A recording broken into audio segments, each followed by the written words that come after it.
Hi, welcome to another episode of Hot Takes. Meghan Gallagher, who's one of the, let's say, aspirational types that wants to lead the Scottish Conservatives, although to be honest, not really going to happen. But she's come out and she's saying that she's got a plan to attract more younger people to the Tory party.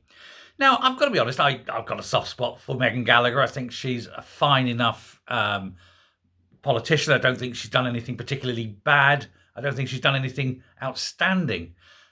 Slow and steady, not entirely stupid, which makes a change for a politician. Not immoral, I think. Takes a good stance on women and the protection thereof in terms of the gender. So I like her for that. I have noticed as well, I don't know if anyone else has, that she's, I think, been working out and dieting or something. She has lost quite a little bit of weight, and she's looking very good on it. And I don't mean that in a patronising, sexist way. I mean, she just looks a lot better for losing that weight, a lot healthier. And I am also having to lose weight. I'm 3 weeks away from a holiday, and I honestly can barely fit into some of the clothes. I can get in them, but they're moaning. So I think I might take a leaf out of Meghan's book, bit of exercise, cut down on the crap. But anyway, she's been coming up with these plans. She wants to revamp the party, and she has said she does not want to divorce it from the main Conservative Party.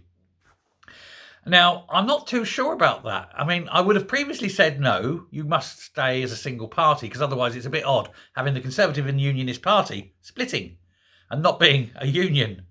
However, given the trials, tribulations and troubles of the Tory party in England, it may well be a judicious move to keep the Scottish Tory party separate, because at least it's not, how shall we say, infected, as it were, so much by the English Tory party. And I do think that if it had its own identity, it could stand alone. It's certainly quite successful, really, separately. Although we shall, of course, wait and see till 2026. But I suspect by then the sheen may well have come off Labour, and I think the Tories may well do quite well. I suspect, of course, Reform UK will do well if they can manage to get enough people to stand up in Scotland in the various constituencies. So I think that'll be the fight. But she's done a piece in the Scottish Daily Express, written out. It's her words. I'm not going to go through the whole of it. But she said that when she was young, she was introduced to the party. She was brought along to a constituency meeting, and she became sort of enthralled with the aspects of politics at that young age and at that level. And she said, and that's what they need to do. They need to get young people interested in politics. For so many now, they feel removed, disenfranchised, and that there's nothing they say it matters, nothing they do is important. That's how the general feeling is. And she says that the young people need to be engaged, need to be brought in, need to be listened to, and to ensure that their voices are just as important as older people's. And I quite agree. Just because I'm older and more experienced does not mean that my voice is any better, is any more powerful. I can speak through the knowledge I've gained, I can speak from the experiences I've had, and I can take the privilege of having that knowledge and that experience and passing it on. But my view is exactly the same, or the value of my opinion is exactly the same as anyone else's outside of, my particular skill set. So if you want to talk about accountancy, then yes, I'm going to know more than someone who's not an accountant. If you want to talk about the building trade, then yes, I'm going to know more than someone who's not in the building trade. But in terms of general life experience and that, we all sail our own boat, don't we? And that's the problem. Kids, young people don't feel as though they're valued and that their voices are important. Several years ago, just a little personal story. Several years ago, it was part of my my OU course. I was doing astrophysics, and I found myself with an opportunity to go and visit CERN as a student. And we go in and do the labs and things like that. And it was absolutely fantastic. It's fascinating. And there was me and one other older fella. And the rest of them were sort of either very late teens, 18, 19-year-olds. a couple of 20-year-olds. I think one was about 25. Was the other sort of the other one in the young people, the oldest young people's group. Then there was me and a guy called Mike, and we were the two old farts, you know.